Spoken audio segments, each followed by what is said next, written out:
2 दिन पहले नया साल विश करने के लिए मुझे मेरे उस बॉस का फ़ोन आया जिस बॉस के साथ मैं 11 साल पहले एक कंपनी में जब जॉब किया करता था।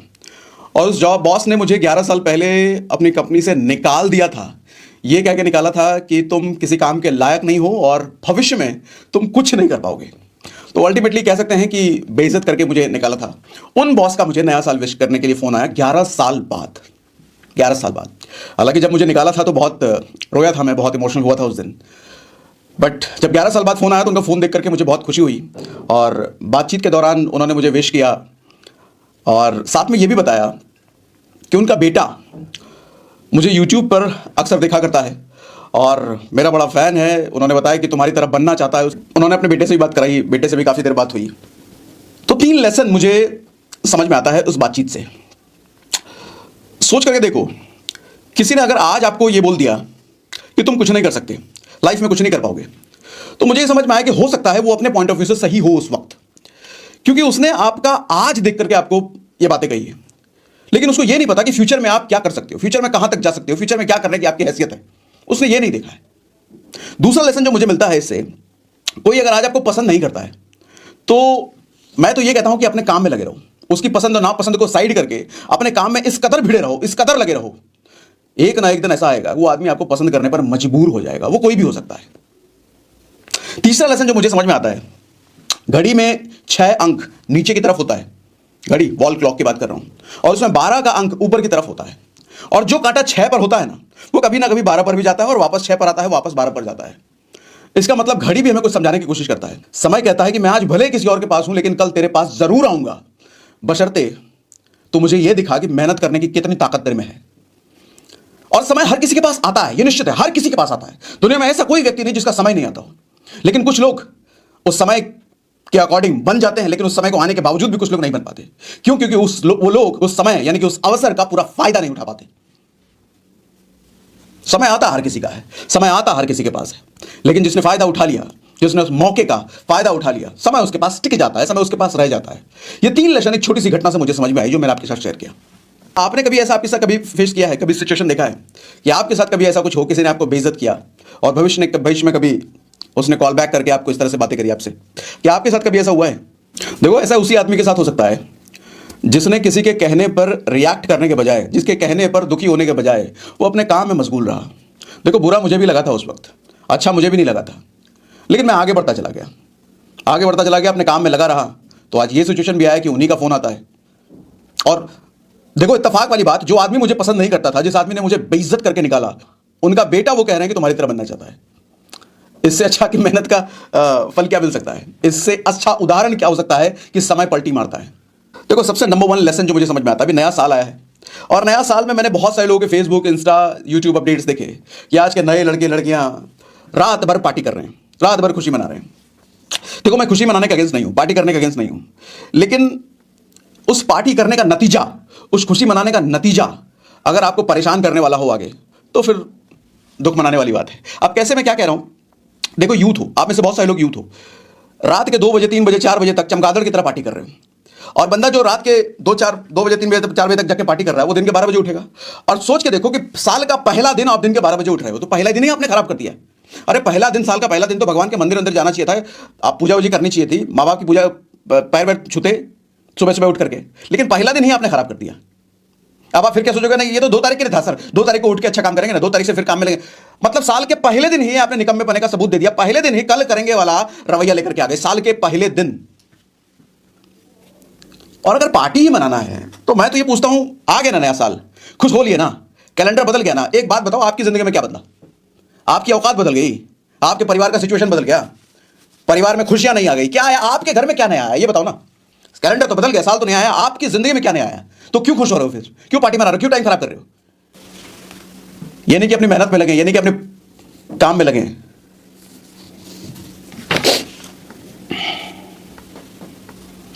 देखो, हमेशा हमें ना बाहरी चीजों के बदलने की खुशी होती है। बाहरी चीजें मतलब, सर नया साल आ गया, खुशी मनाने का टाइम है, नया फोन ले आए, बहुत खुशी के टाइम है, नया कपड़ा ले आए, नया टीवी ले आए, नया फ्रिज ले आए, कुछ भी नया आया, हम बहुत खुश होते हैं। मौसम बदल गया, अरे ठंड का मौसम आ गया, बारिश का मौसम आ गया, अरे आज तो बारिश होने वाली, बहुत मजा आएगा। मैं पूछता हूं, आप कब बदलोगे? सब कुछ बदलता है, सब आपको अच्छा लगता है, लेकिन आप अंदर से कब बदलोगे? अंदर जो वही घटिया सोच लेकर के घूम रहे हो, 10,000 रुपये आने लग गया काम हो गया, 20,000 रुपये आने लग गया काम हो गया, 7-8 हज़ार रुपये आने लग गया काम हो गया, इतने के लिए पैदा हुए हो क्या? पैसा कमाने के लिए आज के टाइम में पैसा नहीं चाहिए। आज के टाइम में पैसा कमाने के लिए पैशन चाहिए। आज के टाइम में पैसा कमाने के लिए बस लगन और मेहनत और जज्बा है ना आपके पास, सर पैसा नहीं चाहिए।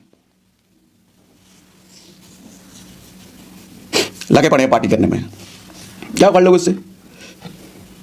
आप में से कितने लोगों ने बैठ करके 31 की रात को अपना गोल बनाया कि इस महीने बिजनेस क्या करोगे, कितना मैच करोगे, 25 करोगे, 50 करोगे, 1 करोगे, क्या क्या मैच गोल बनाया आपने 31 की रात को बैठ के या 1 तारीख को सुबह उठ के? कितने लोगों ने गोल बनाया? हार्डली किसी ने बनाया होगा, हार्डली। नया साल है, पार्टी बनाएंगे, मनाओ पार्टी, फिर किस्मत आपके साथ पार्टी बनाएगी। आदमी की सबसे बड़ी दिक्कत मालूम क्या है? जब वो नया होता है ना, जब वो किसी चीज में नया होता है तो वो मेहनत करता है, तो खूब मेहनत करता है वो। लेकिन जैसे जैसे थोड़ा थोड़ा वो आगे बढ़ते चला जाता है ना, जैसे थोड़ी थोड़ी उसको कामयाबी मिलने लग जाती है ना, उसका मेहनत का स्तर कम होने लग जाता है। और आप देखोगे दुनिया में बहुत सारे ऐसे दिग्गज आपको मिल जाएंगे जो टॉप पे जाने के बाद भी बर्बाद हो गए, बर्बाद हो गए, आज किसी काम के नहीं है वो। उसका कारण यही है कि शुरुआत में आदमी मेहनत बहुत करता है। उसमें से विनोद कामली का एग्जांपल आप ले सकते हो। बॉलीवुड के अगर एग्जांपल हो तो बहुत बड़े बड़े एग्जांपल हैं जो सिर्फ एक टाइम पे कहां थे, आज के टाइम में कहीं नहीं है। पॉलिटिक्स में आप देख सकते हो, जैसे ही आदमी कामयाब हो जाता है ना, जैसे एक लेवल पे पहुंच जाता है ना, वो अपना मेहनत बिल्कुल खत्म कर देता है या कम कर देता है। सिर्फ इतना अगर किया जाए, जैसे जैसे आप आगे बढ़ रहे हो सर, मेहनत का स्तर भी वही रखो जो शुरुआत में पहले दिन था, या फिर मेहनत का स्तर भी अगर आप बढ़ाते चले गए तो फिर लेवल कुछ और होगा सर। और ज्यादातर लोगों को तो मैं ये देखता हूं कि जैसे जैसे उनका बिजनेस आगे बढ़ रहा होता है, जैसे जैसे उनको थोड़ी थोड़ी तरक्की मिल रही होती है, उनका दुख का लेवल और बढ़ रहा होता है। क्यों सर? ज्यादा कुछ हो ही नहीं रहा, हाँ, अब मेरे से हो ही नहीं पाएगा। अरे बेवकूफ आदमी, तुम आगे बढ़ रहे हो, तुम तरक्की कर रहे हो। देखो 6 महीने पहले कहां थे, 3 महीने पहले कहां थे और आज कहां हो? 3 महीने पहले वाले से अगर बेहतर कंडीशन में हो तो तुमने ग्रो किया है। उस चीज की खुशी मनाने के बजाय, उस चीज को और बेहतर बनाने के बजाय तुम टेंशन में हो, अरे कुछ हो नहीं रहा है, मेरा कुछ होगा नहीं। एक बात हमेशा अपने आप से पूछते रहना दोस्त, जो जिंदगी जी रहे हो, क्या इससे बेहतर जिंदगी जीना चाहते हो? और अगर हां तो क्या उसका कोई तरीका नहीं है मेरे पास? यह सवाल हर रोज अपने आप से पूछते रहना, हर रोज। हम ये सवाल भूल जाते हैं। जिंदगी अगर कीड़े मकोड़ों की तरह चल रही है तो चल रही है। पूछो तो सही अपने आप से, क्या इससे बेहतर जीने के लिए आपको पैदा नहीं किया भगवान ने? क्या इससे बेहतर आप डिजर्व नहीं करते हो? शाहरुख खान कहते हैं कि मैं कोई तो इंटरव्यू सुन रहा था शाहरुख खान का, वो कहते हैं कि आज भी वो अपनी फिल्म रिलीज होने से पहले जी जान से इस लेवल से मेहनत करते हैं कि फिल्म रिलीज होने के बाद अगर फ्लॉप भी हो जाए तो मुझे इस बात का मलाल ना हो, काश मैंने थोड़ी और मेहनत कर लेती तो फिल्म हिट हो जाता। वो इस बात का मलाल नहीं चाहता, इसलिए पूरी जी जान हर फिल्म में लगाता है वो। कितनी गहरी बात है, जरा ध्यान से समझना। इस बात का मलाल ना हो कि मैंने अपना जी जान नहीं लगाया, अपना फुल पोटेंशियल इस्तेमाल नहीं किया, पूरी मेहनत नहीं करी। अगर ये कर लेता तो शायद फिल्म हिट हो जाती। इस बात का मलाल नहीं चाहिए, इसलिए पूरी जी जान लगा के मेहनत करता हूं। वो बंदा कहता है आज भी इतनी कामयाब होने के बावजूद भी वो 12 से 16 घंटे हर रोज काम करता है, एवरी डे। इतना बड़ा फिल्म स्टार होने के बावजूद आप कितने घंटे काम करते हो? 12-16 घंटे। अरे 12-16 घंटे आजकल ज्यादातर लौंडो लपाड़ों का तो मोबाइल में जा रहा है, रील देखते हुए, स्क्रॉल करते हुए। और वो आदमी इतना बड़ा सुपरस्टार होने के बावजूद भी काम कर रहा है, तो उसकी ग्रोथ तो लाजमी है। और आप टेंशन में हो, मेरा कुछ हो नहीं रहा है, कब आगे बढ़ेंगे, कैसे होगा? अरे इतना काम कर लो।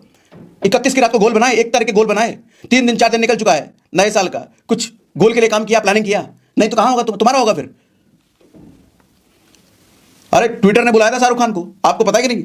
दुनिया का इकलौता ऐसा फिल्म स्टार है वो जिसको ट्विटर ने अपने हेडक्वार्टर में बुला करके अपने एम्प्लॉय को बोला था। उससे पहले परमिशन लिया शाहरुख खान से कि आपका अकाउंट हम बनाना चाहते हैं, ट्विटर पर बनाएं। बोला हाँ बना लो भाई। तो अपने स्टाफ को बोल करके अकाउंट क्रिएट करवाया शाहरुख खान, क्योंकि ट्विटर को पता है इसका अगर अकाउंट बना लिया ना फिर तो फॉलोअर्स की बाढ़ लगने वाली है। ये होती है कामयाबी की चमक, ताकत। क्योंकि 12-16 घंटे वो रोज काम करता है तो वो तो डिजर्व करता है ना। आप हिसाब पूछो अपने से कितने घंटे काम करते हो रोज। देखो इंपॉर्टेंट काम करना नहीं है, इंपॉर्टेंट रोज काम करना है। मैं हमेशा कहता हूं इंपॉर्टेंट काम करना नहीं है, इंपॉर्टेंट रोज काम करना है। क्योंकि रिजल्ट काम करने से नहीं आता, रिजल्ट रोज काम करने से आता है। शाहरुख खान को किंग खान कहते हैं, बॉलीवुड में बादशाह कहते हैं। क्यों? क्योंकि वो कभी जिस बैकग्राउंड से आया है, बिल्कुल नॉर्मल बैकग्राउंड से, कोई बहुत बड़ा फिल्मी बैकग्राउंड नहीं, नया नवेला उठ करके आया और इस लेवल तक अपने आप को लेकर के गया और आज भी उस लेवल को बरकरार है, वो टॉप पोजीशन पे बरकरार है। और दूसरा मैं बात करता हूं अमिताभ बच्चन की। अमिताभ बच्चन वो आदमी है जो शून्य से शिखर पर गया, वापस शून्य पर आया और वापस शिखर पर गया। अमिताभ बच्चन के बारे में आपको पता है कि नहीं, समय कैसे पलटी मारता है। एक बार कादर खान और अमिताभ बच्चन किसी फिल्म की शूटिंग कर रहे थे साथ में, तो कादर खान उधर से आए अमिताभ बच्चन को ढूंढते हुए, अरे अमित कहां है, अमित कहां है, अमित कहां है। तो मैनेजर टकरा गया अमिताभ बच्चन का, बोले आए अमित, अमित किसको बोल रहे हैं आप? सारे लोग उनको सर जी बोलते हैं। तो कादर खान ने लपेट झाड़ दिया उसको और इतने में अमिताभ बच्चन आ भी गए थे। कादर खान को बुरा इस बात का लगा कि अमिताभ बच्चन ने यह सारा कन्वर्सेशन सुना और फिर भी अपने मैनेजर को कुछ नहीं बोला। उस दिन से कादर खान ने तय कर लिया कि अमिताभ बच्चन के साथ मैं काम नहीं करूंगा और काम कभी किया नहीं उसके बाद। लेकिन समय का पलड़ा देखो कैसे घुमा। 1985 में मर्द मूवी आई थी अमिताभ बच्चन की, वो आखिरी हिट मूवी थी अमिताभ बच्चन की, आखिरी उस टाइम पे। उसके बाद एक के बाद एक डिजास्टर, डिजास्टर समझते हो ना, फ्लॉप नहीं डिजास्टर, जो अपना खर्चा भी नहीं निकाल पाई, ऐसी मूवीज 1985 से लेकर बाद में अपना प्रोडक्शन कंपनी खोला एबीसीएल, वो भी जबरदस्त फ्लॉप, कर्जे में आ गया। हालत ये हो गई कि अपने घर में काम करने वाले लोगों को सैलरी देने तक का पैसा नहीं, 500 रुपया नहीं, ये उन्होंने अपने इंटरव्यू में कहा है। यश चोपड़ा ने बाद में सिफारिश लगाई और उसका बेटा आदित्य चोपड़ा एक फिल्म बना रहा था, नाम था मोहब्बतें। यश चोपड़ा की सिफारिश पर अमिताभ बच्चन को आदित्य चोपड़ा की फिल्म में रोल मिला। और जब शूटिंग एक दिन चल रही थी तो अमिताभ बच्चन तो 9 बजे सुबह आ गए थे, 9 बजे का टाइम था। शाहरुख खान आए 12 बजे, 3 घंटे लेट। तो अमिताभ बच्चन ने आदित्य चोपड़ा को कहा, भैया शाहरुख को कुछ समझाओ, ये क्या तरीका है, 3 घंटे लेट आया। तो आदित्य चोपड़ा ने क्या कहा, शाहरुख अमिताभ बच्चन को ध्यान से सुनना। आदित्य चोपड़ा ने कहा, सर आपको मैंने लिया है अपने पापा की सिफारिश पर, आप इस फिल्म में थे भी नहीं, इस फिल्म में मैं बोमन ईरानी को लेने वाला था, तो ये फिल्म आपका है नहीं, ये फिल्म है शाहरुख खान का, तो आपको शाहरुख खान के टाइमिंग के अकॉर्डिंग ही काम करना पड़ेगा। एक टाइम था वो महानायक, उस वक्त बिग बी, आज के टाइम में ये सुनना पड़ रहा। 2000 में किसी तरीके से केबीसी में एंट्री मिली, केबीसी कौन बनेगा करोड़पति, और 2000 में वो टाइम चलता था जब फिल्म स्टार ना टीवी पे आना नहीं चाहते थे, टीवी पे किसी सीरियल में काम नहीं करना चाहिए, छोटा समझा जाता था, टीवी बहुत तुच्छ काम, इसमें नहीं जाना, उस टाइम में ऐसा था। और उस टाइम में वो आदमी जो टॉप के बाद टॉप बिग बी एक सुपरस्टार बन चुका था, वो आदमी गिरने के बाद टीवी पे भी काम करना शुरू किया, केबीसी। और वही केबीसी था, ध्यान देना, वही केबीसी था जो उसको वापस ऊपर अपने शीर्ष पर ले जाने में सबसे बड़ा मददगार साबित हुआ। तभी तो कहते हैं जिस आदमी ने नीचे से शून्य से शीर्ष, जो आदमी शून्य से शीर्ष पर गया और शीर्ष पर ही इतने सालों तक बरकरार रहा, वो नायक हुआ, यानी शाहरुख खान। और जो आदमी शून्य से शीर्ष और शीर्ष से शून्य और वापस शीर्ष पर, वो आदमी महानायक हुआ, यानी अमिताभ बच्चन। इसलिए मैं इन दोनों से बहुत सीखता हूं। इन दोनों में से मैं किसी का भी फैन नहीं हूं, ना शाहरुख खान का ना अमिताभ बच्चन का, लेकिन इनकी कामयाबी और इनके मेहनत के तौर तरीके का बहुत बड़ा फैन हूं। और आज के टाइम में अमिताभ बच्चन की यह हैसियत है, रजनीकांत तक उनके पैर छूते हैं। रजनीकांत जानते हो ना कौन है? अरे फिल्म स्टार नहीं है वो, सिर्फ साउथ का एक्टर सिर्फ नहीं है, वो साउथ का भगवान है। रजनीकांत का मंदिर बना हुआ है साउथ में। जिस दिन रजनीकांत की मूवी रिलीज होती है, छुट्टियां हो जाता है ऑफिस में, और वहां का कोई भी डायरेक्टर रजनीकांत को पिटते हुए नहीं दिखा सकता, विलन से मार खाते हुए, मरते हुए नहीं दिखा सकता। अगर कुछ फिल्मों में ऐसा हुआ तो भैया उसके पर्दे वर्दे जल गए, सिनेमा में कूट काट दिया उन लोगों ने। यह रुतबा है रजनीकांत का, और वो रजनीकांत अमिताभ बच्चन के पैर छूता है, और बड़ी बड़ी स्टेज पर पैर छूता है। महानायक ऐसे नहीं बनते सर, ऐसे नहीं बनते। और यहाँ छोटी सी समस्या आते ही, सर मेरे से होगा नहीं, अब लग रहा है मेरी किस्मत खराब है, मेरे से नहीं हो पाएगा, कुछ और दूसरा काम ढूंढना पड़ेगा। अरे तुम कहीं भी चले जाओ, अगर तुम्हारा एटीट्यूड ऐसा है तो हर जगह पिटोगे, हर जगह पिटोगे। दुनिया में कामयाबी को आदमी को कोई फील्ड नहीं दिला सकती। ध्यान देना, अभी जो कहना जा रहा हूं, कोई भी फील्ड, दुनिया का कोई भी फील्ड, चाहे नौकरी कर लो, कोई दूसरा बिजनेस कर लो, कोई दूसरा काम कर लो, कहीं भी चले जाओ, कोई फील्ड आदमी को कामयाबी नहीं दिलाती। सर आदमी के काम करने का तरीका और मेंटल एटीट्यूड उसको कामयाबी दिलाता है। एग्जांपल दूं, महमूद के बारे में जानते हो? पुरानी फिल्मों में कॉमेडियन आते थे सर, पुरानी फिल्मों में साइड रोल में आते थे वो, लेकिन अमिताभ बच्चन, राजेश खन्ना, राजेंद्र कुमार, इन लोगों से ज्यादा फीस उस साइड वाले एक्टर की हुआ करती थी, महमूद की। रोल है साइड, लेकिन पैसा वो मेन वाले से भी ज्यादा लेता था। हाल ऐसा हो गया था, कोई मेन हीरो महमूद के साथ काम नहीं करना चाहता था। क्यों? पता है, महमूद के साथ काम करेंगे भैया ये भारी पड़ जाएगा हमारे रोल पे। मतलब इतना माहिर कलाकार था वो, ऐसा रुतबा छोड़ता था, ऐसी छाप छोड़ता था ऑडियंस में, इस साला मेन हीरो साइड हो जाता था।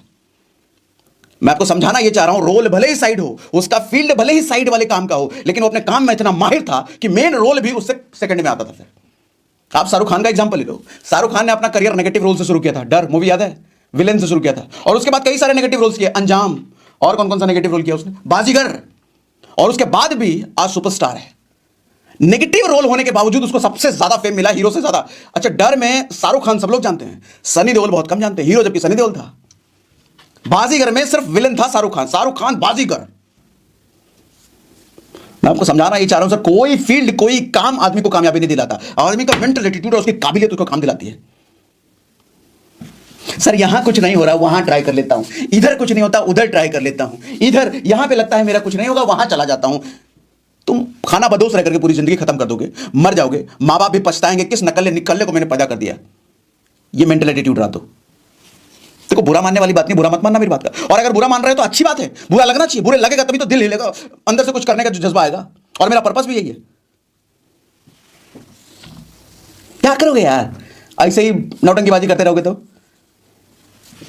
कहते हैं खुद पर फोकस तब तक करो जब तक दुनिया तुम पर फोकस ना करने लग जाए। दोस्तों, सच कड़वा होता है। अगर आज अपनी लाइफ वैसी नहीं है जैसी आप चाहते हो, तो इसका कारण सिर्फ हालात नहीं है, आपके फैसले हैं। हर दिन आप या तो अपनी किस्मत बना रहे हो या फिर बहाने बना रहे हो। याद रखो, गरीबी, स्ट्रगल और मुश्किलें ये सब आपको रोकने के लिए नहीं आई हैं, ये आपको मजबूत बनाने आई हैं। आज जो लोग बड़ी सफलता हासिल कर रहे हैं, वो कभी वहीं थे जहां आप खड़े हो। फर्क बस इतना है, उन्होंने हार मानने के बजाय खुद को बदलने का फैसला लिया। अगर आपको अपनी औकात बदलनी है, तो सबसे पहले अपनी सोच बदलो, फिर अपनी आदतें बदलो, और उसके बाद आपकी पूरी जिंदगी बदल जाएगी। कोई शॉर्टकट नहीं होता, पर एक डिसीजन आपको पूरी कहानी बदल सकता है। जो आज ही तय कर लो, आप बहाने के साथ जीना चाहते हो या मेहनत के साथ जीना चाहते हो। क्योंकि याद रखो, औकात बदलनी नहीं जाती, बल्कि बनाई जाती है।